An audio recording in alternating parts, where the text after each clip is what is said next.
अब तेरा क्या होगा कालिया। সন্দীপের আইনজীবীকে নথি দিল সিবিআই, হাতে মাত্র সময় 72 ঘন্টা।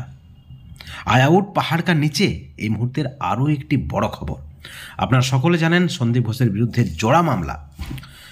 আরজি করে দুর্নীতি মামলায় তিনি জামিন পায়নি।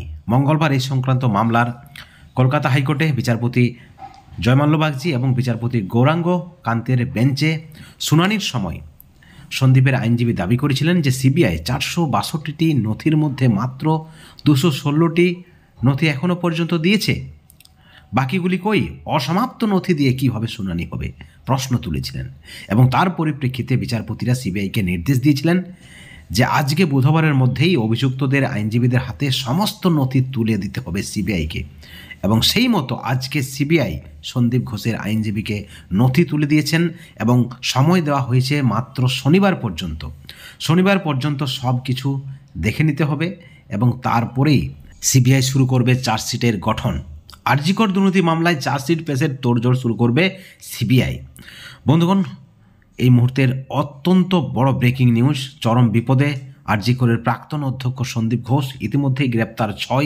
আপনারা সকলে জানেন আরজি করের ঘটনায় মারাত্মক অভিযোগ উঠেছে সন্দীপ ঘোষের বিরুদ্ধে।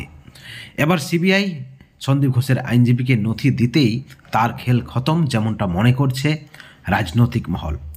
সমস্ত নথি যাচাই করতে সন্দীপ ঘোষের আইনজীবীকে যথেষ্ট সময় দেওয়া হয়েছে। আগামী শনিবার পর্যন্ত সময় দিয়েছেন তদন্তকারী সংস্থা। এরই মধ্যে নথি যাচাই করে বক্তব্য জানাতে পারবেন সন্দীপের আইনজীবী। নথি নিয়ে কোনো প্রশ্ন বা আপত্তি থাকলে ওই দিনেই কিন্তু আদালত শুনবে এবং তারপরেই শুরু হবে বিচার। এবং সেখানে সন্দীপ ঘোষ যদি বিচারে দোষী হয় তাহলে তার কড়া শাস্তির দাবি ইতিমধ্যে আপনারা জানেন দাবি করা হয়েছে নির্যাতিতার পরিবার থেকে শুরু করে চিকিৎসক মহল থেকে শুরু করে আইনজীবীদের একাংশ। অর্থাৎ সন্দীপ ঘোষ কোথাও না কোথাও চরম বিপদে পড়তে চলেছে, যেমনটা কিন্তু অনুমান করা হচ্ছে। এবং সেই মতো আপনারা জানেন কলকাতা হাইকোর্টের যে নির্দেশ 7 দিনের মধ্যে চার্জ ফ্রেম গঠন করে বিচার প্রক্রিয়া শুরু করতে হবে। এবার তোড়জোড় শুরু করে দিয়েছে সিবিআই আরজি কর মামলার তদন্ত করছে। সেখানে সিবিআইয়ের ভূমিকা নিয়ে প্রশ্ন তোলা হয়েছিল নির্যাতিতার পরিবারের পক্ষ থেকেও। কেন সন্দীপ ঘোষের জামিন, কেন সিবিআই এতদিন চার্জশিট দিতে পারেনি। অবশেষে সেই সকল প্রশ্নের পরিসমাপ্তি। এবার শুরু হবে বিচার, চার্জশিট দেবে সিবিআই খুব দ্রুত, যেমনটা কিন্তু খবর রয়েছে। তারপরেই সন্দীপ ঘোষের বিরুদ্ধে যে অভিযোগ রয়েছে সেই অভিযোগ কতটা সত্য তা কিন্তু খতিয়ে দেখবে কলকাতা হাইকোর্টের বিচারপতিরা। এবং তারপরেই সন্দীপ ঘোষ যদি দোষী সাব্যস্ত হয় তার বিরুদ্ধে কী ধরনের শাস্তি ঘোষণা হবে সেটাও কিন্তু দেখার।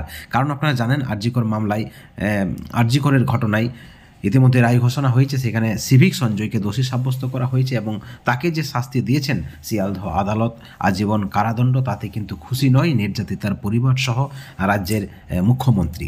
বন্ধুগণ, এই ভিডিওর পরিপ্রেক্ষিতে অবশ্যই আপনাদের মতামত আপনারা আমাদের চ্যানেলের কমেন্ট সেকশনে কমেন্ট করে জানাবেন।